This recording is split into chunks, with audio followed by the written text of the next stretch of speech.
ਅੱਛਾ ਰਾਜੇ, ਆਪਾਂ ਥਰਡ ਏ 'ਤੇ ਆ ਗਏ ਸੀ ਹੈ ਨਾ, ਹੋਮੋਮੋਰਫਿਜ਼ਮ ਕਰ ਰਹੇ ਸੀ, ਥਰਡ ਏ 'ਤੇ ਆ ਗਏ ਸੀ ਰਾਜੇ। ਪੇਪਰਾਂ ਦਾ ਹਜੇ ਕੁਛ ਯੂਨੀਵਰਸਿਟੀ ਦੱਸ ਨਹੀਂ ਰਹੀ, ਨਾ ਤਾਂ ਮੈਨੂੰ ਇਹ ਸਮਝ ਲੱਗ ਰਹੀ ਹੈ ਵੀ ਸਿਲੇਬਸ ਤੁਹਾਡਾ ਖ਼ਤਮ ਕਰ ਦਈਏ, ਜੇ ਖ਼ਤਮ ਕਰਤਾ ਤਾਂ ਪ੍ਰੋਬਲਮ ਆ, ਨਹੀਂ ਕਰਦੇ ਤਾਂ ਪ੍ਰੋਬਲਮ ਆ। ਚਲੋ ਕੋਈ ਗੱਲ ਨਹੀਂ, ਆਪਣਾ ਚੱਲੀ ਜਾਂਦਾ। ਜ਼ਰੂਰੀ ਮੈਂ ਕਰਵਾ ਦੇਣਾ ਪਹਿਲਾਂ ਹੀ, ਹੋਮੋਮੋਰਫਿਜ਼ਮ ਹੋਇਆ। ਇਸ ਤੋਂ ਬਾਅਦ ਜਿਹੜਾ ਹੈਗਾ ਅਲਜਬਰੇ ਦਾ ਚੱਲੂਗਾ, ਪਰ ਉਹ ਹੈ ਐਵੇਂ ਜਿਹੀ ਆ, ਮਤਲਬ ਆਪਸ਼ਨਲ ਕੰਮ ਆ, ਠੀਕ ਆ। ਜੇ ਨਹੀਂ ਵੀ ਕਰਦੇ ਬੱਚੇ ਤਾਂ ਉਹ ਵੀ ਠੀਕ ਆ, ਜੇ ਕਰਨਾ ਕਰ ਲਿਓ, ਬਸ ਐਂ। ਚਲੋ ਇਹ ਥਿਓਰਮ 3.2.1 ਕਰਾਉਣ ਲੱਗਾ ਮੈਂ ਰਾਜੇ। ਸਭ ਤੋਂ ਪਹਿਲਾਂ ਇਹਨੂੰ ਫਸਟ ਥਿਓਰਮ ਔਨ ਹੋਮੋਮੋਰਫਿਜ਼ਮ ਕਹਿੰਦੇ ਆ। ਇੱਕ ਮਿੰਟ, ਫਸਟ ਥਿਓਰਮ ਔਨ ਹੋਮੋਮੋਰਫਿਜ਼ਮ, ਠੀਕ ਹੈ, ਇਹ ਲਿਖੀ ਹੋਈ ਆ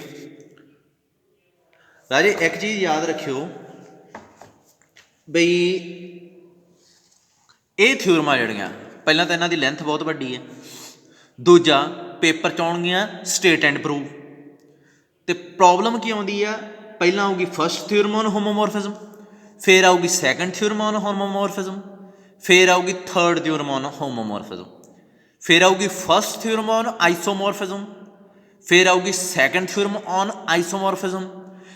ਇਹਨਾਂ ਜਿਹੜੀਆਂ ਸਾਰੀਆਂ ਥਿਓਰਮਾਂ ਜਿਹੜੀਆਂ ਫਸਟ ਸੈਕੰਡ ਲੱਗ ਕੇ ਹੋਮੋਮੋਰਫਿਜ਼ਮ ਅਤੇ ਆਈਸੋਮੋਰਫਿਜ਼ਮ ਦੀਆਂ ਥਿਓਰਮਾਂ ਆ ਰਹੀਆਂ, ਇਹਨਾਂ ਦੇ ਨਾਂ ਇਹੋ ਜਿਹੇ ਹੀ ਆ।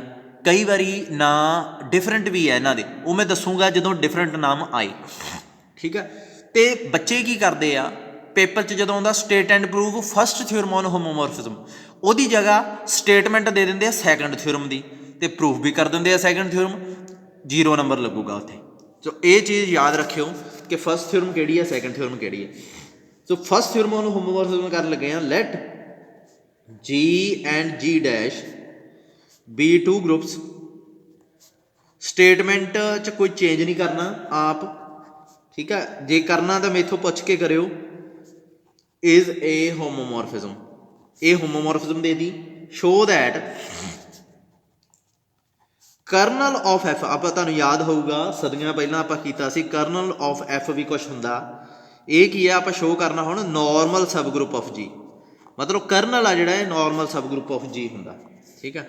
ਹੁਣ ਆਪਾਂ ਬਹੁਤ ਟਾਈਮ ਪਹਿਲਾਂ ਕਰਨਲ ਨੂੰ ਡਿਫਾਈਨ ਕੀਤਾ ਸੀ। ਕਰਨਲ ਆਫ ਐਫ ਕੀ ਹੁੰਦਾ, ਪਹਿਲਾਂ ਤਾਂ ਐਕਸ ਬਿਲੋਂਗਸ ਟੂ ਜੀ ਸਚ ਦੈਟ ਐਫ ਐਕਸ ਕੀ ਹੋਵੇ, ਦੂਸਰੇ ਗਰੁੱਪ ਦੀ ਆਈਡੈਂਟਿਟੀ, ਉਹ ਸਾਰੇ ਐਲੀਮੈਂਟ ਰੱਖ ਲਈਦੇ ਆ। ਇੱਥੇ ਲੈ ਲਓ let where E belongs to G and E dash belongs to G are identities। ਉਹ ਉਹਦੀ ਆਈਡੈਂਟਿਟੀ ਆ, ਉਹ ਉਹਦੀ ਆਈਡੈਂਟਿਟੀ ਆ, ਆਈਡੈਂਟੀਟੀਜ਼ ਹੋ ਗਿਆ। ਅੱਛਾ, ਕੇ ਇਸ ਸੈੱਟ ਦਾ ਨਾਮ ਰੱਖਤਾ। ਹੁਣ ਪ੍ਰੂਵ ਕੀ ਕਰਨਾ, to prove K is subgroup. ਹਮੇਸ਼ਾ ਨੋਰਮਲ ਸਬ ਗਰੁੱਪ ਸ਼ੋਅ ਕਰਨ ਤੋਂ ਪਹਿਲਾਂ ਸਬ ਗਰੁੱਪ ਸ਼ੋਅ ਕਰੀਦਾ ਹੁੰਦਾ। ਸੋ ਕੇ ਨੂੰ ਸਬ ਗਰੁੱਪ ਸ਼ੋਅ ਕਰੋ, ਕਿਵੇਂ ਕਰੀਏ, ਕੇ 'ਚੋਂ 2 ਪਹਿਲਾਂ ਤਾਂ ਨੋਨ ਐਮਟੀ ਸ਼ੋਅ ਕਰੋ, ਕਿਹੜਾ ਐਲੀਮੈਂਟ ਪੱਕਾ ਹੀ ਇਹਦੇ 'ਚ ਹੈਗਾ, as F E is equal to E dash. ਇੱਕ ਐਲੀਮੈਂਟ ਤਾਂ ਹੈ ਹੀ ਜਿਹੜਾ ਈ ਡੈਸ਼ 'ਤੇ ਮੈਪ ਹੁੰਦਾ, ਅਤੇ ਈ ਹੈ ਜਿਹੜਾ ਐਲੀਮੈਂਟ ਕਿਹਦਾ, ਜੀ ਦਾ ਵੀ ਆ। ਈ ਜੀ ਨੂੰ ਵੀ ਬਿਲੋਂਗ ਕਰਦਾ, ਈ ਨੂੰ ਐਕਸ ਦੀ ਜਗ੍ਹਾ 'ਤੇ ਰੱਖੀਏ ਤਾਂ ਆਈਡੈਂਟਿਟੀ ਈ ਡੈਸ਼ ਵੀ ਬਣਦਾ। ਇਹ ਤਾਂ ਆਪਾਂ ਪ੍ਰੂਵ ਕੀਤਾ ਸੀ ਕਿ ਆਈਡੈਂਟਿਟੀ 'ਤੇ ਮੈਪ ਹੁੰਦੀ ਹੈ। ਇਹਦਾ ਮਤਲਬ ਈ ਆ ਜਿਹੜਾ ਉਹ ਕੇ 'ਚ ਆ ਗਿਆ, ਅਤੇ ਕੇ ਹੋ ਗਿਆ ਨੋਨ ਐਮਟੀ। ਆਲਸੋ ਕੇ ਆ ਜਿਹੜਾ ਉਹ ਸਬਸੈਟ ਤਾਂ ਹੈ ਹੀ ਜੀ ਦਾ, ਕਿਉਂਕਿ ਜੀ 'ਚੋਂ ਹੀ ਐਲੀਮੈਂਟ ਚੱਕ ਕੇ ਆਪਾਂ ਕੇ 'ਚ ਕਰਨਲ 'ਚ ਰੱਖੇ ਹੋਏ ਆ, ਠੀਕ ਆ। ਹੁਣ 2 ਐਲੀਮੈਂਟ ਲੈ ਲਓ, ਕਿਹਦੇ 'ਚੋਂ, ਕੇ 'ਚੋਂ। ਪ੍ਰੂਵ ਕੀ ਕਰਨਾ, ਐਕਸ ਵਾਈ ਇਨਵਰਸ ਆ ਜਿਹੜਾ ਉਹ ਵੀ ਕੇ 'ਚ ਹੀ ਆ, ਠੀਕ ਹੈ। ਕਿਵੇਂ ਕਰੀਏ ਇਹਨੂੰ, ਕੇ 'ਚ ਕਿਵੇਂ ਬਿਲੋਂਗ ਕਰਨਗੇ ਇਹ ਦੇਖ ਲੈਂਦੇ ਹਾਂ। ਜਦੋਂ ਐਕਸ ਅਤੇ ਵਾਈ ਕੇ ਦੇ ਐਲੀਮੈਂਟ ਆ, ਜੇ ਇਹਨਾਂ ਨੂੰ ਮੈਂ ਐਕਸ 'ਚ ਐਫ ਇਹਨਾਂ 'ਤੇ ਲਾਊਂਗਾ, ਜਦੋਂ ਕੀ ਆਊਗਾ ਈ ਡੈਸ਼, ਫਿਰ ਵਾਈ ਲਾਊਂਗਾ ਕੀ ਆਊਗਾ ਈ ਡੈਸ਼, ਹੋ ਗਿਆ। ਇਹਦਾ ਮਤਲਬ ਹੁਣ ਰਾਜੀ ਇੱਕ ਚੀਜ਼ ਦੇਖੋ, ਜੇ ਮੈਂ ਐਫ ਵਾਈ ਇਨਵਰਸ ਲਾਵਾਂ ਤਾਂ ਕੀ ਬਣੂਗਾ, ਈ ਡੈਸ਼ ਇਨਵਰਸ। ਉਹ ਕੀ ਹੁੰਦਾ, ਈ dash. So F Y inverse, ਆਪਾਂ ਅੱਗੇ ਵੀ ਕੀਤਾ ਸੀ ਨਾ, ਨੈਗੇਟਿਵ ਪਾਵਰ ਅੰਦਰ ਆ ਜਾਂਦੀ ਹੁੰਦੀ ਹੈ, ਮਤਲਬ ਐਫ ਵਾਈ ਦਾ ਇਨਵਰਸ ਕੀ ਹੁੰਦਾ, ਐਫ ਵਾਈ ਇਨਵਰਸ, ਉਹ ਕੀ ਹੋ ਗਿਆ, ਈ ਡੈਸ਼। ਸੋ ਇਹ ਚੀਜ਼ ਨੂੰ ਦਿਮਾਗ 'ਚ ਰੱਖਿਓ। ਹੁਣ ਐਫ ਅਪਲਾਈ ਕਰ ਦਿਓ ਐਕਸ ਵਾਈ ਇਨਵਰਸ 'ਤੇ, ਜੇ ਤਾਂ ਆਨਸਰ ਆ ਗਿਆ ਈ ਡੈਸ਼ ਤਾਂ ਇਹ ਕੇ 'ਚ ਹੈਗਾ ਵਾ, ਕਰਨਲ 'ਚ ਹੈਗਾ, ਜੇ ਨਾ ਆਇਆ ਤਾਂ ਨਹੀਂ ਹੈਗਾ। ਤਾਂ ਇਹ ਕੀ ਹੋਊਗਾ, F X F Y inverse. ਆਪਾਂ ਕਰ ਸਕਦੇ ਹਾਂ ਇਹ, ਹਾਂ ਕਰ ਸਕਦੇ ਹਾਂ। ਐਫ ਐਕਸ ਕੀ ਆ ਆਊਟਪੁੱਟ, ਈ ਡੈਸ਼। ਐਫ ਵਾਈ ਡੈਸ਼ ਦੀ ਕੀ ਹੈ, ਈ ਡੈਸ਼। ਕੀ ਆਇਆ ਆਨਸਰ, ਈ ਡੈਸ਼। ਸੋ ਇਹਦਾ ਮਤਲਬ ਐਕਸ ਵਾਈ ਇਨਵਰਸ ਕਿਹਨੂੰ ਬਿਲੋਂਗ ਕਰ ਗਿਆ, ਕੇ ਨੂੰ। एक तो प्रूव हो गया के सब ग्रुप। हुण के नूं प्रूव करो नॉर्मल आ, के इज़ नॉर्मल। किवें करदे हुंदे के नूं नॉर्मल, जे इहदे चों जी चों एक एलीमेंट ले लईदा ते जिहनूं नॉर्मल शो करना उहदे चों एक एलीमेंट ले लईदा। प्रूव की करीदा, जी एक्स जी इनवर्स बिलोंग किहनूं करदा, जिहदे च नॉर्मल शो करना। किवें करिए हुण, सीधा ऐ करदे आ, इहदे ते एफ लगा दिंदे, जे आइडेंटिटी बन गया तो ठीक है, नहीं तो खराब आ। तो एफ जी एक्स जी डैश ते जी इनवर्स सॉरी ਇਹਦੇ ਤੇ ਐਫ ਲਾਇਆ, ਹੋਮੋਮੋਰਫਿਜ਼ਮ ਹੋਣ ਕਰਕੇ ਇਹ ਸੈਪਰੇਟ ਹੋ ਜੂਗੀ। ਠੀਕ ਹੈ ਜੀ। ਹੁਣ ਕੀ ਹੋਇਆ, ਐਫ ਜੀ ਤਾਂ ਉਵੇਂ ਆ ਜਾਊਗਾ, ਪਰ ਐਫ ਐਕਸ ਦੀ ਜਗ੍ਹਾ ਤੇ ਕੀ ਆਊਗਾ, ਕਿਉਂਕਿ ਐਕਸ ਕਰਨਲ ਦਾ ਐਲੀਮੈਂਟ ਆ ਤਾਂ ਐਫ ਐਕਸ ਕੀ ਆਊਗਾ, ਈ ਡੈਸ਼, ਪਰ ਐਫ ਜੀ ਇਨਵਰਸ ਉਵੇਂ ਪਿਆ ਰਹੂਗਾ ਨਾਲ। ਹੁਣ ਕੀ ਆ ਗਿਆ, ਇਹ ਐਫ ਜੀ ਈ ਡੈਸ਼ ਦਾ ਤਾਂ ਕੋਈ ਇਫੈਕਟ ਹੀ ਨਹੀਂ ਰਹਿਣਾ, ਸੋ ਇਹ ਆ ਗਿਆ ਐਫ ਜੀ ਇਨਵਰਸ। ਰਾਜੇ ਅਗਲੇ ਸਟੈਪ 'ਚ ਕੀ ਕਰੋ ਕਿ ਇਹ ਨੈਗੇਟਿਵ ਨੂੰ ਬਾਹਰ ਕੱਢ ਲਓ, ਕੱਢ ਸਕਦੇ ਹਾਂ। ਹੁਣ ਦੇਖੋ ਐਫ ਜੀ ਤੇ ਐਫ ਜੀ ਕੱਟਿਆ ਗਿਆ, ਕੀ ਬਚੂਗਾ, ਈ ਡੈਸ਼, ਕਿਉਂਕਿ ਆਈਡੈਂਟਿਟੀ ਆ। ਐਫ ਜੀ ਦੇ ਐਲੀਮੈਂਟ ਕਿਹਦੇ ਆ, ਜੀ ਡੈਸ਼ ਦੇ ਆ ਨਾ, ਸੋ ਆਈਡੈਂਟਿਟੀ ਫਿਰ ਜੀ ਡੈਸ਼ ਵਾਲੀ ਲਾਉਣੀ ਆ। ਸੋ ਇਹਦਾ ਮਤਲਬ ਕੀ ਹੋ ਗਿਆ, ਇੱਥੇ ਆਨਸਰ ਪੁੱਟ ਕੀਤਾ ਸੀ, ਆਨਸਰ ਆ ਗਿਆ ਈ ਡੈਸ਼। ਇਹਦਾ ਮਤਲਬ ਜੀ ਐਕਸ ਜੀ ਇਨਵਰਸ ਕਿਹਨੂੰ ਬਿਲੋਂਗ ਕਰੂਗਾ, ਕਰਨਲ ਨੂੰ। ਸੋ ਨੋਰਮਲ ਵੀ ਹੋ ਗਿਆ। ਦੇਖੋ ਇਹ ਕਿਉਂ ਇੰਨਾ ਇਹ ਕਿਉਂ ਕੀਤਾ ਇਹਨੇ, ਇਹ ਪ੍ਰੂਵ ਵੀ ਕਿਉਂ ਕੀਤਾ, ਕੀ ਲੋੜ ਸੀ ਆਪਾਂ ਨੂੰ ਇਹਦੇ ਪ੍ਰੂਫ ਕਰਨ ਦੀ। ਰਾਜੇ ਨੋਰਮਲ ਸਬ ਗਰੁੱਪ ਲੱਭਣੇ ਬਹੁਤ ਔਖੇ ਆ, ਸਿੱਧੀ ਜੀ ਗੱਲ ਆ। ਨੋਰਮਲ ਸਬ ਗਰੁੱਪ ਕਿਉਂ ਲੱਭਦੇ ਆ, ਕਿਉਂਕਿ ਇਹਦੇ ਨਾਲ ਗਰੁੱਪ ਨੂੰ ਤੋੜਿਆ ਜਾਂਦਾ। ਹੁਣ ਗਰੁੱਪ ਨੂੰ ਤੋੜਨ ਵਾਸਤੇ ਨੋਰਮਲ ਸਬ ਗਰੁੱਪ ਚਾਹੀਦੇ ਆ, ਅਤੇ ਇੱਥੇ ਆਪਾਂ ਨੂੰ ਇੱਕ ਬਹੁਤ ਵਧੀਆ ਚੀਜ਼ ਮਿਲ ਗਈ। ਮੈਂ ਤੁਹਾਨੂੰ ਉਦਣ ਹੀ ਦੱਸਿਆ ਸੀ ਕਿ ਕਰਨਲ ਆਫ ਐਫ ਕੀ ਹੁੰਦਾ, ਐਫ ਇਨਵਰਸ ਈ ਡੈਸ਼। ਮੈਂ ਤੁਹਾਨੂੰ ਦੱਸਿਆ ਸੀ ਜੇ ਤੁਸੀਂ ਲੈਕਚਰ ਦੇਖਿਆ ਤਾਂ, ਮਤਲਬ ਈ ਡੈਸ਼ ਦੇ ਐਲੀਮੈਂਟ, ਜੇ ਈ ਡੈਸ਼ ਦੀ ਪ੍ਰੀ ਇਮੇਜ ਲੱਭ ਲਓ, ਮਤਲਬ ਕਿਹੜੇ ਕਿਹੜੇ ਐਲੀਮੈਂਟ ਨੂੰ ਪੁੱਟ ਕਰਨ 'ਤੇ ਆਪਣਾ ਈ ਡੈਸ਼ ਬਣਦਾ, ਜਾਣੀ ਕਿ ਪ੍ਰੀ ਇਮੇਜ, ਜਾਣੀ ਕਿ ਕਰਨਲ ਦੇ ਐਲੀਮੈਂਟ, ਉਹ ਨੋਰਮਲ ਸਬ ਗਰੁੱਪ ਬਣਾਉਂਦੇ ਹੋਣਗੇ। ਲਓ ਦੇਖੋ, ਆਹ ਜੀ ਗਰੁੱਪ ਸੀ, ਇਹ ਜੀ ਡੈਸ਼ ਆ, ਸਿੱਧਾ ਜਿਹਾ ਸਿੱਧਾ ਕੰਮ ਹੋ ਗਿਆ। ਕਿੰਨਾ ਵਧੀਆ ਅਤੇ ਕਿੰਨਾ ਸੌਖਾ, ਜੀ ਡੈਸ਼ ਦੀ ਹੈਲਪ ਲਈ ਅਤੇ ਨੋਰਮਲ ਸਬ ਗਰੁੱਪ ਕਿਹਦੇ 'ਚ ਲੱਭ ਗਿਆ, ਜੀ 'ਚ। ਹੁਣ ਇਹਦੀ ਹੈਲਪ ਨਾਲ ਜੀ ਨੂੰ ਤੋੜ ਦਾਂਗੇ, ਕਿੰਨਾ ਸੌਖਾ ਹੋ ਗਿਆ। ਜੀ ਡੈਸ਼ ਦੀ ਸਿੱਧੀ ਜੀ ਗੱਲ ਆ, ਜੀ ਇਹਦੇ 'ਚ ਮੈਂ ਤੁਹਾਨੂੰ ਕਿਹਾ ਸੀ ਵੀ ਨੋਰਮਲ ਸਬ ਗਰੁੱਪ ਲੱਭੋ, ਤੁਸੀਂ ਕੀ ਕਿਹਾ, ਇੱਥੇ ਜੀ ਡੈਸ਼ ਲੈ ਲਿਆ ਇੱਕ, ਹੈ ਨਾ। ਇੱਕ ਹੋਮੋਮੋਰਫਿਜ਼ਮ ਲੱਭ ਲਈ, ਇੱਥੇ ਇਹਦੀ ਆਈਡੈਂਟਿਟੀ ਤਾਂ ਹੋਊਗੀ ਹੋਈ, ਹੋਮੋਮੋਰਫਿਜ਼ਮ ਨਾਲ ਪ੍ਰੀ ਇਮੇਜ ਲੱਭ ਲਈ, ਈ ਐਕਸ ਵਾਈ ਜ਼ੈਡ। ਇਹ ਜਿਹੜੇ ਐਲੀਮੈਂਟ ਆ ਕਹਿੰਦਾ ਨੋਰਮਲ ਸਬ ਗਰੁੱਪ ਆ, ਅਤੇ ਇਹਦੀ ਹੈਲਪ ਨਾਲ ਤੋੜ ਦਿਓ। ਦੇਖੋ ਹੋਮੋਮੋਰਫਿਜ਼ਮ ਦੀ ਐਪਲੀਕੇਸ਼ਨ ਪਹਿਲੀ ਫਸਟ ਥਿਓਰਮ ਸਮਝਾਉਂਦੀ ਹੈ। ਸੈਕਿੰਡ ਥਿਓਰਮ ਆ ਜਿਹੜਾ, ਇਹਦਾ ਕੋਈ ਨਾਮ ਨਹੀਂ ਹੈਗਾ, ਇਹ ਵੈਸੇ ਹੀ 3.2.2 ਥਿਓਰਮ ਆ। ਇਹਦੀ ਪੇਪਰ 'ਚ ਸਟੇਟਮੈਂਟ ਆਊਗੀ। ਸਟੇਟਮੈਂਟ ਕੀ ਹੈ ਕਿ ਹੋਮੋਮੋਰਫਿਜ਼ਮ, ਰਾਜੇ ਸਿੱਧਾ ਜਿਹਾ ਰਿਜ਼ਲਟ ਮੈਂ ਤੁਹਾਨੂੰ ਇੱਕ ਪ੍ਰੂਵ ਕਰਦਾ, ਜੇ ਜੀ ਟੂ ਜੀ ਡੈਸ਼ ਹੋਮੋਮੋਰਫਿਜ਼ਮ ਹੋਊਗੀ, ਮੰਨ ਲਓ ਹੈਗੀ ਆ ਇਹ, then F is 1 if and only if kernel ਵਿੱਚ ਸਿਰਫ ਇੱਕ ਹੀ ਐਲੀਮੈਂਟ ਹੋਵੇ, ਆਈਡੈਂਟਿਟੀ 1 ਹੋਊਗੀ। ਫਿਰ ਇਹ ਮਤਲਬ ਹੋਮੋਮੋਰਫਿਜ਼ਮ ਆ, ਇਹ ਤਾਂ ਹੋਣੀ ਹੋਈ ਆ, ਇਹ ਤਾਂ ਚਾਹੀਦੀ ਹੋਈ ਆ। 1 ਹੋਊਗੀ ਤਾਂ ਕਰਨਲ ਐਫ 'ਚ ਇੱਕ ਹੀ ਐਲੀਮੈਂਟ ਹੋਊਗਾ, ਕਰਨਲ ਐਫ 'ਚ ਇੱਕ ਐਲੀਮੈਂਟ ਹੋਊਗਾ, ਅਤੇ ਇਹ 1 ਹੋਊਗੀ, ਬਸ ਹੋਮੋਮੋਰਫਿਜ਼ਮ ਹੈਗੀ ਹੈ। ਪ੍ਰੂਵ ਕਰੋ, ਪ੍ਰੂਫ। ਮੈਂ ਬਦਲਤੀ ਸਟੇਟਮੈਂਟ, ਉਹ ਐਵੇਂ ਹੋਰ ਹੀ ਆਈਸੋਮੋਰਫਿਜ਼ਮ ਨੂੰ ਵਿੱਚ ਵਾੜੀ ਫਿਰਦੇ ਆ। ਮੇਨ ਤਾਂ ਇਹੀ ਚੀਜ਼ ਆ ਨਾ ਵੀ 1 ਆ, ਤਾਂ ਆਹ ਤਾਂ 1 ਆ, ਮੇਨ ਤਾਂ ਆਹ ਚੀਜ਼ ਆ। ਬਾਕੀ ਤਾਂ ਇਹ ਰਿਜ਼ਲਟ ਪ੍ਰੂਵ ਹੋ ਜਾਣਗੇ। ਪ੍ਰੂਵ ਕਰੋ। ਮੈਂ ਬਾਕੀ ਆਹ ਰਾਜੇ ਇੰਗਲਿਸ਼ ਆ ਜਿਹੜੀ, ਬਾਹਲੀ ਇੰਗਲਿਸ਼ ਨਹੀਂ ਲਿਖਣੀ, ਠੀਕ ਹੈ। ਇਹ ਆਹ ਜਿਵੇਂ ਐਫ ਇਜ਼ ਹੋਮੋਮੋਰਫਿਜ਼ਮ ਜੀ ਟੂ ਜੀ ਡੈਸ਼ ਆਈਡੈਂਟਿਟੀ ਇਹ ਵੋ, ਇਹ ਤੁਸੀਂ ਬੁੱਕ ਤੋਂ ਦੇਖ ਕੇ ਆਪ ਲਿਖੋਗੇ ਪੇਪਰ 'ਚ, ਮੈਂ ਨਹੀਂ ਲਿਖਣੀ, ਮੈਂ ਸਿੱਧਾ ਪ੍ਰੂਵ ਕਰਨ ਲੱਗਾ, ਠੀਕ ਆ। ਮੈਂ ਕੀ ਕੀਤਾ, ਪਹਿਲਾਂ ਮੰਨ ਲਿਆ let F is 1 to prove ਕੀ ਕਰਨ ਲੱਗੇ ਆ, ਕਰਨਲ ਐਫ ਆ ਜਿਹੜਾ, ਉਹਦੇ 'ਚ ਕੋਈ ਐਲੀਮੈਂਟ ਨਹੀਂ ਗਾ ਸਿਵਾਏ ਆਈਡੈਂਟਿਟੀ ਤੋਂ। ਮੈਂ ਮੰਨ ਲਿਆ ਇੱਕ ਐਲੀਮੈਂਟ ਹੈਗਾ ਏ। ਹੁਣ ਪ੍ਰੂਵ ਕੀ ਕਰੂੰਗਾ ਕਿ ਏ ਅਸਲ 'ਚ ਆਈਡੈਂਟਿਟੀ ਹੀ ਹੈ। ਹੁਣ ਜਦੋਂ ਏ ਕਰਨਲ ਐਫ 'ਚ ਆ ਤਾਂ ਇਹਦੇ 'ਤੇ ਮੈਂ ਐਫ ਲਗਾਊਂਗਾ ਤਾਂ ਕੀ ਬਣੂਗਾ, ਆਈਡੈਂਟਿਟੀ ਕਿਹੜੇ ਗਰੁੱਪ ਦੀ, ਦੂਸਰੇ ਦੀ। ਪਰ ਮੈਨੂੰ ਪਤਾ ਕਿ ਆਈਡੈਂਟਿਟੀ ਹਮੇਸ਼ਾ ਆਈਡੈਂਟਿਟੀ 'ਤੇ ਮੈਪ ਹੁੰਦੀ ਹੈ, ਇਹਦਾ ਮਤਲਬ ਈ ਡੈਸ਼ ਦੀ ਜਗ੍ਹਾ 'ਤੇ ਮੈਂ ਐਫ ਹੀ ਲਿਖ ਸਕਦਾ। ਸੋ ਅਗਲੇ ਸਟੈਪ 'ਚ ਮੈਂ ਐਫ ਈ ਲਿਖਤਾ। ਹੁਣ ਐਫ ਆ ਜਿਹੜੀ ਉਹ 1 ਇਹਦਾ ਮਤਲਬ ਏ ਇਜ਼ ਇਕੁਅਲ ਟੂ ਕੀ ਹੋ ਜਾਊਗਾ, ਅੰਦਰਲੇ ਐਲੀਮੈਂਟ ਬਰਾਬਰ ਹੋ ਜਾਣਗੇ। ਇਹ ਤਾਂ ਡੈਫੀਨੇਸ਼ਨ ਆ 1 ਦੀ, ਪ੍ਰੂਵ ਹੋ ਗਿਆ। ਇਹਦਾ ਮਤਲਬ ਕਰਨਲ ਐਫ 'ਚ ਕੀ ਹੋ ਗਿਆ, ਸਿਰਫ ਇੱਕ ਸਿੰਗਲ ਐਲੀਮੈਂਟ ਆ। ਕਨਵਰਸ ਪਾਰਟ, मान लो कर्नल एफ च सिंगल एलीमेंट आ, प्रूव की करना एफ इज़ 1 1। किवें करिए 1 1 प्रूव? मान लो एफ एक्स तो एफ वाई बराबर आ, प्रूव की करांगे 1 1 वास्ते एक्स इक्वल टू वाई बराबर आ, 1 1 की डेफिनेशन ही यह है। किवें करिए? देखो एफ वाई इनवर्स अप्लाई कर दो, लाइन मार लैन तो पेज वड्डे आ।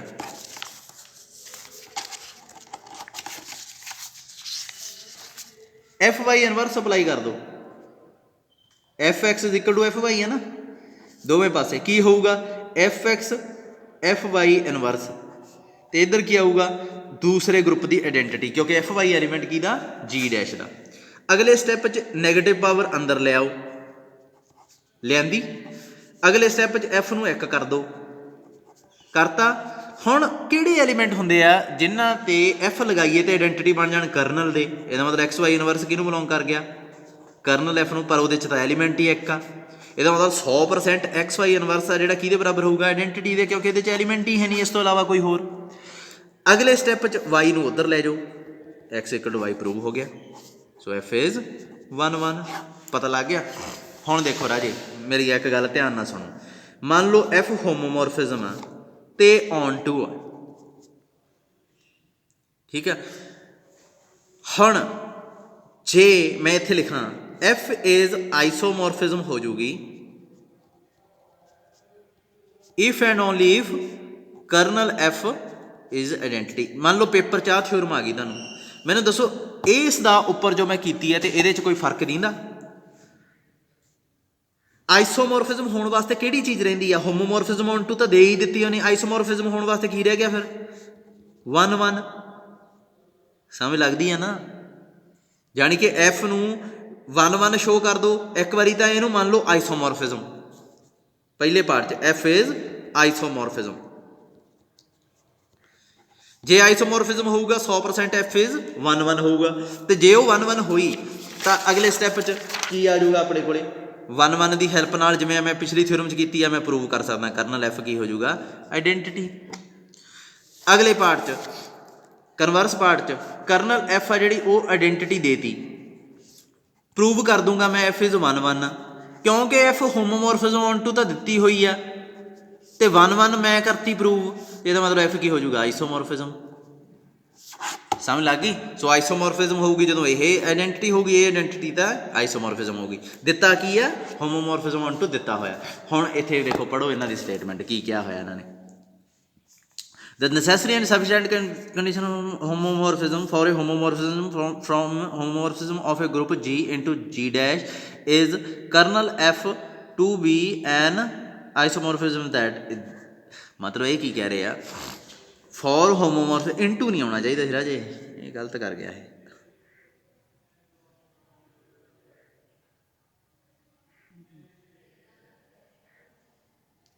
देखो आइसोमॉर्फिज्म राजे दो तरह की होंगी है, मैं तुहानूं दसदा।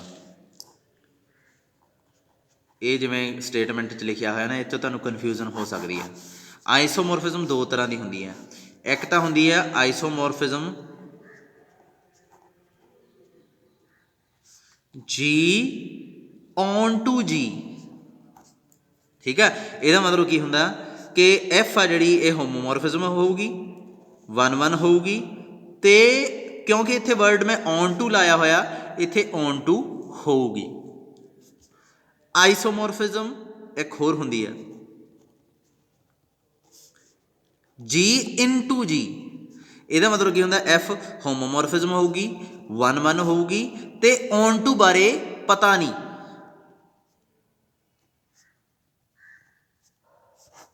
ऑन टू बारे आपां नूं कोमा पाउणा सी, समझ लग गई ना? Don't know about onto, clear हो गया ना? यानी कि चीज़ मतलब पता नहीं। कई किताबां कहंदियां भी इत्थे इनटू का मतलब हुंदा नॉट ऑन टू, मतलब ये ਜਿਹੜੇ कई किताबां लिख देंगे इनटू का मतलब भी आ गया we don't know about onto. दोवां च फर्क ਇੱਥੇ ਇੱਕ ਨੌਲੇਜ ਦਿੱਤੀ ਹੋਈ ਆ, ਉਹਨੇ ਦੱਸਿਆ ਵੀ ਇਹ ਔਨ ਟੂ ਨਹੀਂ ਹੈਗੀ। ਇਹ ਕਿਤਾਬ ਦੇ ਅਕੋਰਡਿੰਗ ਆ ਵੀ ਔਨ ਟੂ ਹੋ ਵੀ ਸਕਦੀ ਹੈ, ਨਹੀਂ ਵੀ। ਇਹ ਹਰੇਕ ਕਿਤਾਬ ਅੱਡ ਅੱਡ ਤਰੀਕੇ ਨਾਲ ਇਹ ਚੀਜ਼ ਨੂੰ ਫੋਲੋ ਕਰਦੀ ਹੈ। ਆਪਾਂ ਕੀ ਫੋਲੋ ਕਰਨਾ, ਮੈਂ ਤਾਂ ਇਸ ਚੀਜ਼ ਨੂੰ ਇਹ ਫੋਲੋ ਕਰਦਾ ਹੁੰਦਾ ਸੈਕਿੰਡ ਵਾਲੀ, ਵੀ ਇਨਟੂ ਕਹਿਤਾ ਇਹਦਾ ਮਤਲਬ ਔਨ ਟੂ ਹੋ ਵੀ ਸਕਦੀ ਹੈ, ਨਹੀਂ ਵੀ ਹੋ ਸਕਦੀ, ਵੀ ਆਪਾਂ ਨੂੰ ਪਤਾ ਨਹੀਂ ਹੈ। ਇਨਟੂ ਕਈ ਕਿਤਾਬਾਂ ਕਹਿੰਦੀਆਂ ਇਨਟੂ ਦਾ ਮਤਲਬ ਔਨ ਟੂ ਨਹੀਂ ਹੋ ਸਕਦੀ, ਪਰ ਮੈਂ ਇਨਟੂ ਨੂੰ ਮੰਨਦਾ ਵੀ ਇਨਟੂ ਦਾ ਮਤਲਬ ਇਹੀ ਹੈ, ਕਿਉਂਕਿ ਮੈਂ ਦੇਖੀ ਆ ਰਾਜੇ, ਇਹ ਨਾ ਕਿਹੋ ਵੀ ਮੈਂ ਆਪ ਹੀ ਆਪਦੇ ਭਾਸ਼ਣ ਝਾੜਨ ਲੱਗ ਗਿਆ, ਮੈਂ ਵੇਖਿਆ ਕਿਸੇ ਬੁੱਕ 'ਚ ਐਂ ਲਿਖਿਆ ਹੋਇਆ, ਠੀਕ ਹੈ। ਉਹ ਬੁੱਕ ਦਾ ਨਾਮ ਹੈ ਮੈਨੂੰ ਲੱਗਦਾ ਗੈਲੀਅਨ ਦੀ ਬੁੱਕ 'ਚ ਲਿਖਿਆ ਸੀਗਾ, ਗੈਲੀਅਨ ਨਹੀਂ ਹੋਊਗੀ, ਫਰੈਲੇ ਦੀ ਬੁੱਕ ਹੋਊਗੀ, 2-3 ਹੀ ਕਿਤਾਬਾਂ ਪੜ੍ਹੀਆਂ ਮੈਂ ਮਾਡਰਨ ਜਬਰੇ ਦੀਆਂ, ਉਸ ਬੁੱਕ 'ਚ ਲਿਖਿਆ ਹੋਇਆ ਸੀ। ਸੋ ਇੱਥੇ ਜਿਹੜੀ ਆਈਸੋਮੋਰਫਿਜ਼ਮ ਆ ਦੇਖੋ, ਹੁਣ ਫੇਰ ਆ ਜਾਓ ਵਾਪਸ, the necessary and sufficient condition for a homomorphism of a group G into, समझ लगते हैं, into a group G dash with kernel K is to be isomorphism is that K is equal to identity. मतलब necessary मतलब होंदा converse part तो उपरला, sufficient मतलब converse part है ना। ये कहते हैं होमोमॉर्फिज्म होने वास्ते जरूरी गल, ये उपरली थ्योरम हो गई। एफ आ जी पहला तो जी तुहानूं जानकारी दी है, वो की है, उन्होंने दिता G to G dash homomorphism into, मतलब जी आइसोमॉर्फिज्म बनूगी ना राजे, वो आइसोमॉर्फिज्म भी इनटू वाली होगी। मतलब की है, ऑन टू हो भी सकती नहीं, मतलब ऑन टू ते फोकस नहीं किया होया, फिर किहदे ते फोकस कर रहा है, सोचो की रह गया, होमोमॉर्फिज्म देता, ऑन टू नूं ये छड्ड रहे आ, की रह गया फिर 1-1। सो इसदा मतलब यही है भी जे 1-1 होगी तो आइसोमॉर्फिज्म होगी, जे आइसोमॉर्फिज्म होगी तो 1-1 होगी। समझ लगती है ना। इनटू तो छड्ड ही दिता, होमोमॉर्फिज्म देता, इसदा मतलब आइसोमॉर्फिज्म वर्ड है ना इत्थे 1-1 नाल जुड़िया होया, यानी कि यही स्टेटमेंट बदल के भी रख सकते ही, the necessary and sufficient condition for homomorphism of a group G into G dash with kernel K to be 1-1 is that this. मतलब आइसोमॉर्फिज्म सीधा 1-1 कनैक्टेड हो गया, क्योंकि होमोमॉर्फिज्म देता, इनटू लिख के इन्हें ऑन टू नूं इग्नोर करता भी मैनू नहीं मतलब कोई ऑन टू इनटू नाल, ते फिर आइसोमॉर्फिज्म वास्ते एक ही चीज़ रह गई सीगी 1-1। ठीक है। सो ये सेम थ्योरम बन गई। चलो एक बार पढ़ लियो, इनू कर लियो, जे ना होई मैनू पुछ लियो। सैकेंड थ्योरम अद्धे घंटे का लैक्चर लाऊंगा राजे पेपरां दा, क्योंकि मैनू आए सीगा भी पेपरां दा कोई नोट्स आ जाऊगा, है ना। मेरे को कोई नोट्स नहीं आया है, कई टीचर कुछ कही जाते हैं, कई कुछ कही जाते हैं, कदों होने आ कुछ नहीं दस रहे। सो आपां फिर एवें भज्जे चलीए तो बाद पहलां ही विहले होके बह जाइए। सो अद्धे घंटे का लैक्चर मैं ला दिना, फिर मैनू थोड़ा ना एक अज कॉम्पीटिशन जा एसे राइटिंग का, वो पेपर चैक कर रहे हैं मैं, बच्चों ने एसे भेजे हुए हैं। सैकेंड थ्योरम ऑन होमोमॉर्फिज्म, ये सैकेंड थ्योरम आ गई, तो यही अलग स्टेटमेंट आ। ये स्टेटमेंट जे तुसीं भुल गए तो तुसीं बहुत बड़े पंगे च पाओगे, 0 नंबर लगूगा। सैकेंड थ्योरम की है, let H be the normal subgroup of a group G, also let F G to G dash be a map। ये कहना एच नॉर्मल सब ग्रुप आ, वो तो होना ही पैना सी, नॉर्मल सब ग्रुप तो इन्हों डिफाइन करना ही पैना सी। क्यों? क्योंकि ये जी क्वेश्चन एच ये लिख ही नहीं सकते, फिर याद है ना थोड़ा मैं सिखाया होया। मैप किमें डिफाइन की है, कहता यदा एक एलीमेंट ले लो तो ये एलीमेंट किहो जिहे होणगे, ओबवियसली HX इस टाइप के, कहना ऐ डिफाइन करो इनू। दैन ये कहता एफ जिहड़ी आ वो की होगी, homomorphism of G onto. हुण देखो ये तो किड्डी वड्डी गल आ, ये कहता ऑन टू भी शो करो, होमोमॉर्फिज्म भी शो करो, 1-1 नहीं करना। वो इनडायरैक्टली ये चीज़ां दस जाता तुहानूं, पेपर च पता नहीं लगता जनता की करती है, पता की करती है, कल्ली होमोमॉर्फिज्म शो करके मुड़े आउंदी है, कहते ऑन टू तो क्या ही नहीं सी उन्हें, ते आ की लिखा होया विद, कई 1-1 शो करी जाणगे भी कित्थे लिखा 1-1 शो करो, with H as kernel of F। ये कहता कर्नल नूं शो कर दो भी H के बराबर है। हुण राजे जे 1-1 तां हुंदी ना जे कर्नल F च एक ही एलीमेंट हुंदा, इहदी आइडेंटिटी किहड़ी है, ये पर H ये तो पूरा सैट के बराबर आया पिया वा, ਹੁਣ ਇਹ ਨਾ ਕਿਤੇ ਕਹੀ ਜਾਇਓ ਵੀ ਹਾਂਜੀ ਸਰ ਇਹਦੀ ਆਇਡੈਂਟੀਟੀ ਕਰਨਲ ਐਫ ਆ, ਕਰਨਲ ਐਫ ਦਾ ਸੰਬੰਧ ਇਨਪੁੱਟ ਨਾਲ ਹੁੰਦਾ, ਕਰਨਲ ਐਫ ਤੇ ਇਨਪੁੱਟ, ਓਨਲੀ ਇਨਪੁੱਟ, ਹੋਰ ਕਿਸੇ ਨਾਲ ਸੰਬੰਧ ਨਹੀਂ ਹੁੰਦਾ ਇਹਦਾ। ਬਸ ਇੰਨੀ ਕੁ ਚੀਜ਼ ਜ਼ਰੂਰ ਹੁੰਦੀ ਹੈ ਵੀ ਆਇਡੈਂਟੀਟੀ ਇਸ ਸੈੱਟ ਦੀ ਲੈਣੀ ਹੁੰਦੀ ਆਪਾਂ, ਇਹਦੇ ਨਾਲ ਹੀ ਸੰਬੰਧ ਹੁੰਦਾ ਇਹਦਾ, ਆਇਡੈਂਟੀਟੀ ਇਹਦੀ ਹੋਣੀ ਚਾਹੀਦੀ ਹੈ। ਇਹ ਨਾ ਕਹੀ ਜਾਓ ਬਈ ਸਾਰਾ ਐਚ ਆ ਤਾਂ ਗਈ ਇਹਦੀ ਆਇਡੈਂਟੀਟੀ ਐਚ ਹੀ ਆ, ਹਾਂ ਇਹਦੀ ਆਇਡੈਂਟੀਟੀ ਐਚ ਆ ਪਰ ਮੈਂ ਇਹਦੀ ਆਇਡੈਂਟੀਟੀ ਦੇਖਣੀ ਆ। ਇਹ ਧਿਆਨ ਰੱਖਿਓ, ਇਹੋ ਜਿਹੀਆਂ ਚੀਜ਼ਾਂ ਦਾ ਬਹੁਤ ਧਿਆਨ ਰੱਖਣਾ ਪੈਣਾ। ਮੈਪ ਕੰਸੀਡਰ ਕਰ ਲਈ, ਕੰਸੀਡਰ ਦਾ map F G to G quotient H, F X ਹੈ ਜਿਹੜਾ ਕੀ ਆਊਗਾ ਐਚ ਐਕਸ ਦਿੱਤਾ ਹੋਇਆ for each X belongs to G. ਹੁਣ ਸ਼ੁਰੂ ਹੋ ਜਾਓ, ਬਸ ਮੈਪਿੰਗ ਚੈੱਕ ਕਰਨੀ ਆ ਆਪਾਂ, ਠੀਕ ਹੈ। ਐਲੀਮੈਂਟ ਰਾਜੇ ਹੋਮੋਮੋਰਫਿਜ਼ਮ ਸ਼ੋ ਕਰੋ ਸਿੱਧਾ ਹੀ, 2 ਐਲੀਮੈਂਟ ਲਓ, ਲੈਟ ਔਨ ਟੂ ਵੀ ਸ਼ੋ ਕਰਨਾ ਬਾਅਦ 'ਚ ਕਰਦੇ ਹਾਂ। X Y belongs to G, F X Y ਜੇ ਮੈਂ ਇੱਥੇ ਲੱਗੂਗਾ, ਮੈਪਿੰਗ ਕੀ ਕਹਿੰਦੀ ਹੈ ਐਕਸ ਵਾਈ ਨੂੰ ਚੱਕ ਕੇ ਐਚ ਨਾਲ ਲਾ ਦਿਓ ਤੇ ਮੈਂ ਲਾ ਦੂੰਗਾ, ਪਰ ਐਚ ਕੀ ਹੈ ਨੋਰਮਲ, ਤੇ ਨੋਰਮਲ ਕੀ ਕਰਦਾ ਹੁੰਦਾ ਇਹਨੂੰ ਤੋੜ ਸਕਦੇ ਹਾਂ ਆਪਾਂ, ਤੋੜ ਲਿਆ। ਹੁਣ ਐਚ ਐਕਸ ਕੀ ਆਊ, ਇੱਥੋਂ ਧਿਆਨ ਨਾਲ ਦੇਖੋ, ਐਚ ਐਕਸ ਐਫ ਐਕਸ ਦੇ ਬਰਾਬਰ ਹੋ ਸਕਦਾ ਓਬਵੀਅਸਲੀ, ਤੇ ਐਚ ਵਾਈ ਇਹਨੂੰ ਧਿਆਨ 'ਚ ਰੱਖੋ, ਜੇ ਐਚ ਐਕਸ ਐਫ ਐਕਸ ਦੇ ਬਰਾਬਰ ਆ ਤਾਂ ਐਚ ਵਾਈ ਐਫ ਵਾਈ ਦੇ ਬਰਾਬਰ ਨਾ ਹੋਊ, ਸੋ ਇਹਦਾ ਮਤਲਬ ਐਫ ਐਕਸ ਵਾਈ ਕਿਹਦੇ ਬਰਾਬਰ ਆ ਗਈ, F X F Y. So F ਕੀ ਹੋ ਗਈ ਹੋਮੋਮੋਰਫਿਜ਼ਮ। ਹੁਣ ਔਨ ਟੂ ਸ਼ੋ ਕਰੋ, ਔਨ ਟੂ ਵਾਸਤੇ ਇਸ 'ਚੋਂ ਇੱਕ ਐਲੀਮੈਂਟ ਲੈ ਲਓ, ਲੈਟ ਵਾਈ ਬਿਲੋਂਗ ਕਰਦਾ ਜੀ ਕੁਸ਼ਚਨ ਐਚ ਨੂੰ, ਪਰ ਰਾਜੇ ਵਾਈ ਤਾਂ ਆਪਣੇ ਕੋਲ ਐਲੀਮੈਂਟ ਇਹਦਾ, ਇਹਦੇ 'ਚ ਐਲੀਮੈਂਟ ਕਿਹੋ ਜਿਹੇ ਆ, ਐਚ ਦੇ ਨਾਲ ਇਹਦੇ ਐਲੀਮੈਂਟ ਲੱਗੇ ਹੋਏ ਆ, ਕੋਈ ਲਾ ਲਓ, ਕੀ ਲਾਵਾਂ ਐਲ, ਐਲ ਕਿਹਨੂੰ ਬਿਲੋਂਗ ਕਰੂਗਾ ਜੀ ਨੂੰ। ਹੁਣ ਇਹੀ ਜਿਹੜਾ ਐਲ ਦੇਖੋ ਆਪ ਲੱਭਦਾ ਹੈ, ਯਾਦ ਰੱਖਿਓ ਔਨ ਟੂ 'ਚ ਹਮੇਸ਼ਾ ਹੀ ਇਹ ਜਿਹੜਾ ਇਨਪੁੱਟ ਵਾਲਾ ਐਲੀਮੈਂਟ ਆ ਨਾ, ਦੇਖੋ ਮੈਂ ਐਫ ਇਹ ਤੇ ਐਲ, ਐਫ ਜਿਹੜਾ ਐਲ ਤੇ ਅਪਲਾਈ ਕਰਤਾ, ਇਨਪੁੱਟ ਵਾਲਾ ਐਲੀਮੈਂਟ ਨਾ ਆਪ ਲੱਭੂਗਾ, ਇਹਦੇ 'ਚ ਤੁਹਾਡੀ ਮਰਜ਼ੀ ਨਹੀਂ ਹੁੰਦੀ।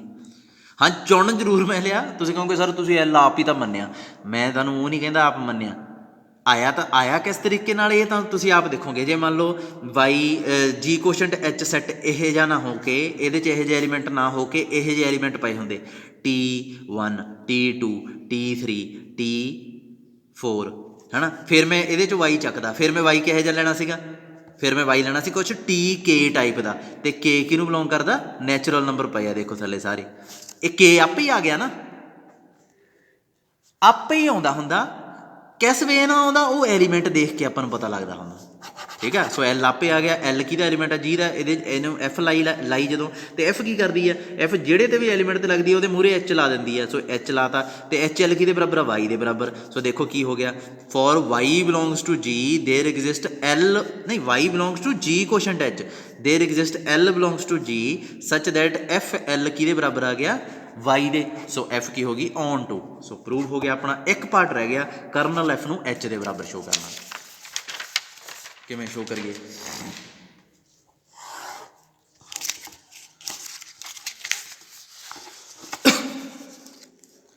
ਨਾਓ ਟੂ ਪ੍ਰੂਵ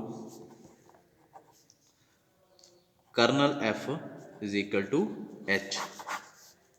ਜੇ ਕਿਸੇ ਨੇ ਗਲਤੀ ਨਾਲ ਵੀ ਇੱਥੇ ਸੈੱਟ ਪਾਇਆ ਨਾ, ਦੇਖਿਓ ਜੇ ਕਿਸੇ ਨੇ ਗਲਤੀ ਨਾਲ ਵੀ ਇੱਥੇ ਆਏ ਪਾਇਆ ਨਾ, ਇੱਥੇ ਮੈਂ ਆਏ ਨੰਬਰ ਲੱਗਣੇ ਆ ਉਹਦੇ 0, ਸਮਝ ਆ ਗਈ। ਇਹਦੇ 'ਚ ਤੇ ਇਹਦੇ 'ਚ ਜ਼ਮੀਨ ਅਸਮਾਨ ਦਾ ਫਰਕ ਆ, ਉਹ ਸੈੱਟ ਦਾ ਸੈੱਟ ਬਣ ਗਿਆ, ਇਹ ਸੈੱਟ ਦੇ ਬਰਾਬਰ ਆ। ਚਲੋ ਹੋ ਜਾਓ ਸ਼ੁਰੂ, ਕਰਨਲ ਐਫ ਲੱਭੋ, ਲੱਭਣਾ ਸਟਾਰਟ ਕਰ ਦਿਓ ਬਸ। ਕੀ ਆਊਗਾ ਵਾਈ ਬਿਲੋਂਗਸ ਟੂ ਜੀ ਸੱਚ ਦੈਟ ਕਿਹੋ ਜਿਹੇ ਹੋਣਗੇ, ਜਦੋਂ ਇਹਦੇ ਤੇ ਐਫ ਲਾਇਆ ਦੂਜੇ ਗਰੁੱਪ ਦੀ ਆਈਡੈਂਟੀਟੀ ਬਣ ਜੂਗੀ।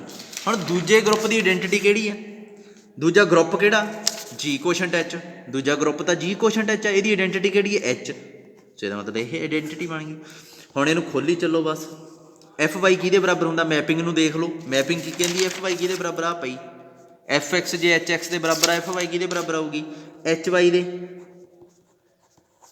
ਹੁਣ ਇਹਨੂੰ ਹੋਰ ਖੋਲੀ ਚਲੋ, ਵਾਈ ਬਿਲੋਂਗਸ ਟੂ ਜੀ, ਅੱਛਾ ਐਚ ਵਾਈ ਐਚ ਦੇ ਬਰਾਬਰ ਕਦੋਂ ਆਉਂਦਾ, ਜਦੋਂ ਵਾਈ ਐਚ ਨੂੰ ਬਿਲੋਂਗ ਕਰੇ। ਸੋ ਅਲਟੀਮੇਟਲੀ ਵਾਈ ਹੈ ਜਿਹੜਾ ਕਿਹਨੂੰ ਬਿਲੋਂਗ ਕਰ ਗਿਆ ਐਚ ਨੂੰ ਵੀ ਜੀ ਨੂੰ ਵੀ, ਪਰ ਕਿਉਂਕਿ ਐਚ ਸਬਸੈਟ ਆ ਜੀ ਦਾ, ਇਹਦਾ ਮਤਲਬ ਐਚ ਇੰਟਰਸੈਕਸ਼ਨ ਜੀ ਕੀ ਆਊਗੀ ਐਚ। ਪ੍ਰੂਵ ਹੋ ਗਿਆ, ਖਤਮ ਹੋ ਗਿਆ ਕਿੱਸਾ, ਕੀ ਹੈ ਇਹਦੇ 'ਚ ਕੁਛ ਵੀ ਨਹੀਂ ਸੀਗਾ। ਹੁਣ ਪ੍ਰੂਵ ਕਰਨੀ ਪੈਣੀ ਆਪਾਂ ਨੂੰ ਥਰਡ ਥਿਓਰਮ। ਤੇਰਾ ਜੇ ਥਰਡ ਥਿਓਰਮ ਆ ਜਿਹੜੀ ਉਹ ਬਹੁਤ ਲੈਂਥੀ ਆ, ਇਸ ਕਰਕੇ ਮੈਂ ਕੋਈ ਛੋਟਾ ਮੋਟਾ ਕੁਐਸਚਨ ਦੇਖਣ ਲੱਗਾ ਹੁਣ। ਥਰਡ ਥਿਓਰਮ ਇਹ ਬਾਅਦ 'ਚ ਕਰਾਂਗੇ, ਕੱਲ੍ਹ ਨੂੰ ਕਰੂੰਗਾ ਕਿਉਂਕਿ ਮੇਰੇ ਕੋਲ ਟਾਈਮ ਘੱਟ ਆ। ਅੱਜ 5-6 ਮਿੰਟ ਦਾ ਲੈਕਚਰ ਹੀ ਰਹਿ ਗਿਆ ਮੇਰੇ ਕੋਲ ਟਾਈਮ। ਮੈਂ ਥਿਓਰਮ ਲੱਭਦਾ ਹਾਂ। ਆਪਾਂ ਕਰੋ ਥਿਓਰਮ 3.2.9 'ਤੇ ਆ ਜਾਓ। ਆਪਾਂ ਟਾਈਮ ਵੀ ਕਿਉਂ ਖਰਾਬ ਕਰ। ਆਹ ਥਿਓਰਮ ਕੀ ਹੈ ਕਹਿੰਦੀ, ਇਹ ਹੈਗਾ ਪੇਜ ਨੰਬਰ 166 3.2.9। ਇਹਦੇ 2 ਪਾਰਟ ਲਿਖੇ ਹੋਏ, ਤਿੰਨ ਪਾਰਟ ਆ, 1 2 3। ਇਹ 2 ਕਰ ਲੈਂਦੇ ਹਾਂ, 2 ਫੇਰ ਕਰ ਲਾਂਗੇ। ਇੱਕ ਪਾਰਟ 1 ਹੋ ਜਾਊਗਾ ਅੱਜ। ਥਿਓਰਮ ਕੀ ਕਹਿੰਦੀ ਹੈ, ਐਫ ਜੀ ਟੂ ਜੀ, ਇੱਕ ਮਿੰਟ ਮੈਂ ਤੁਹਾਨੂੰ ਇੱਥੇ ਪੜ੍ਹਾ ਦੇਣਾ। ਜੀ ਟੂ ਜੀ ਹੋਮੋਮੋਰਫਿਜ਼ਮ ਦਿੱਤੀ ਹੋਈ ਆ ਆਪਣੇ ਕੋਲ, ਠੀਕ ਆ। Then for any subgroup H of G, H ਦਾ ਜਿਹੜਾ ਸਬ ਗਰੁੱਪ ਆ ਨਾ, ਜੀ ਦਾ ਜਿਹੜਾ ਸਬ ਗਰੁੱਪ ਆ ਐਫ ਉਸ ਐਚ ਨੂੰ ਇਹਦੇ ਸਬ ਗਰੁੱਪ 'ਤੇ ਮੈਪ ਕਰਦੀ ਹੈ। ਲਓ ਕਿੱਡੀ ਵਧੀਆ ਚੀਜ਼ ਹੋ ਗਈ। ਸੋ ਐਫ ਐਚ ਕੀ ਆਊਗਾ, ਉਹ ਵੀ ਕਿਹਦਾ ਸਬ ਗਰੁੱਪ ਹੋਊਗਾ, ਜੀ ਡੈਸ਼ ਦਾ। ਹੁਣ ਹੋਰ ਕੀ ਕਰਦੀ ਹੈ, ਕਹਿੰਦਾ ਜੇ ਤੁਸੀਂ ਇਹਦੇ 'ਚੋਂ ਸਬ ਗਰੁੱਪ ਲਓ ਜੀ ਡੈਸ਼,